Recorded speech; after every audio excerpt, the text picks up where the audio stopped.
Pemirsa Buka Mata Buka Hati, jika tadi dibahas beberapa penemuan yang dianggap kurang penting namun akhirnya sangat mempengaruhi dunia dan tetap berguna hingga kini bahasan terakhir Buka Mata Buka Hati adalah sosok para ilmuwan muslim yang paling berpengaruh terhadap perkembangan ilmu dan teknologi.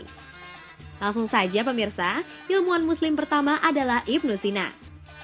Ilmuwan yang di dunia barat dikenal sebagai Avicenna ini adalah seorang filsuf dan juga dokter yang dilahirkan di Afsana, Persia atau yang sekarang disebut dengan Uzbekistan pada 370 Hijriah. Ibnu Sina yang sudah menghafal Al-Quran sejak usia 5 tahun juga merupakan seorang penulis tentang filosofi dan pengobatan. Bahkan Ibnu Sina disebut-sebut sebagai bapak pengobatan modern.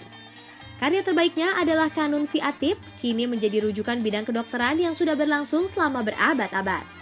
Ibnu Sina mempelajari kedokteran pada usia 16 tahun. Bahkan ia mengembangkan melalui pelayanan pada orang sakit berdasarkan perhitungan sendiri hingga menemukan metode-metode baru dari perawatan. Ibnu Sina memperoleh predikat sebagai seorang fisikawan pada usia 18 tahun. Ia juga menganggap ilmu kedokteran adalah ilmu yang mudah dipelajari. Ibnu Sina merawat para pasiennya dengan tidak pernah memungut bayaran.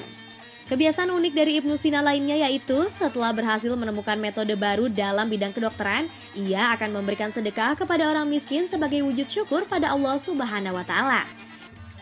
Ilmuwan paling berpengaruh muslim berikutnya yakni Al-Biruni. Ia merupakan ahli matematika, astronomi, fisika, penulis ensiklopedia, filsuf, ahli sejarah, ahli farmasi dan juga seorang guru.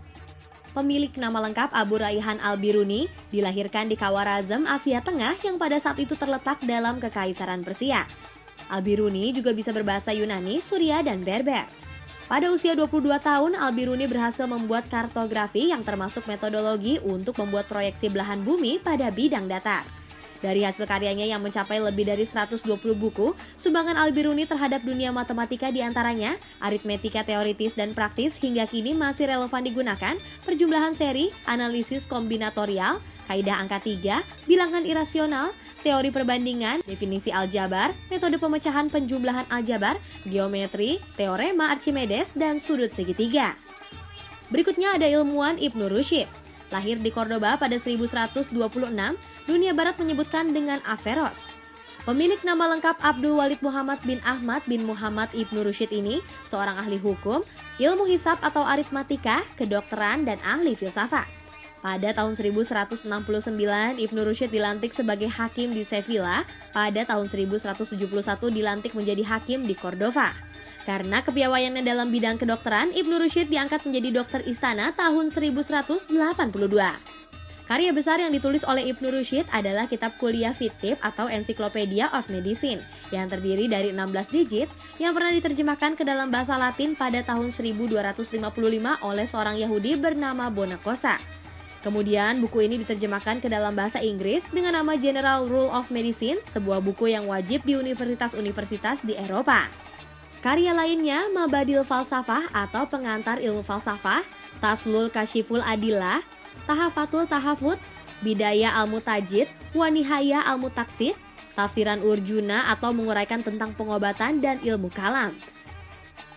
Sedangkan dalam bidang musik, Ibnu Rushd telah menulis buku yang berjudul De Anima Aristoteles atau Commentary on the Aristoteles de Animo.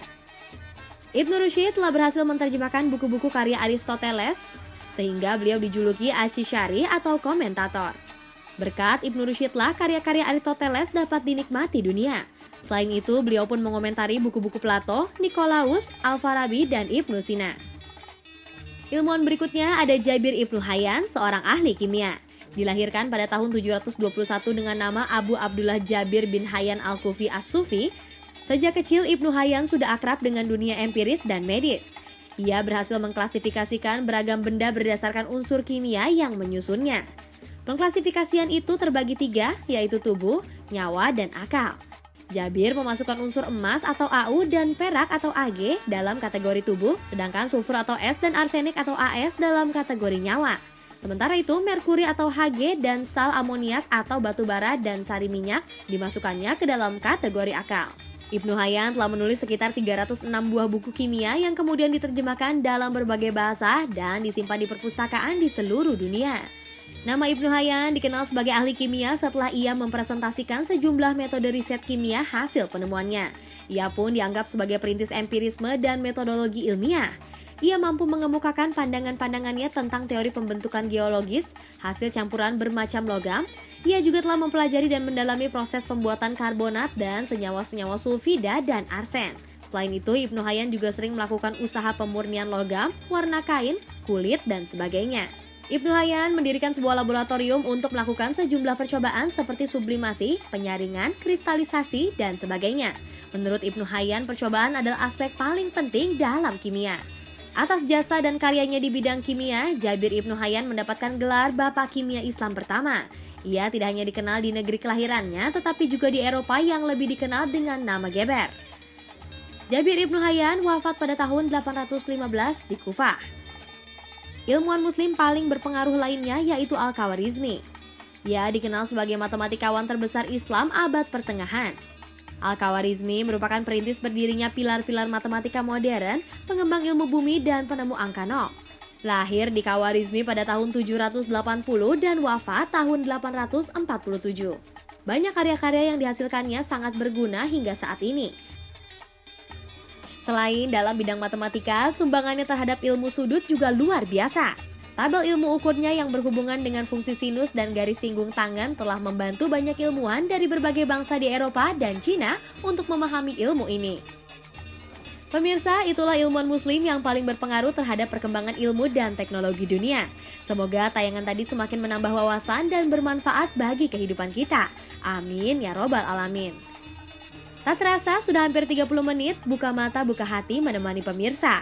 Di mana tadi kita sudah membahas tentang peranan penting teknologi Islam di dunia, penemuan ilmuwan muslim yang mempengaruhi dunia, serta ilmuwan-ilmuwan muslim paling berpengaruh di dunia. Semoga apa yang tadi sudah kita saksikan bisa membuka mata dan hati kaum muslimin semua bahwa Islam itu indah. Islam itu karomah dan Islam itu rahmatan lil alamin meski banyak perbedaan di dalamnya. Akhir kata, wassalamualaikum warahmatullahi wabarakatuh.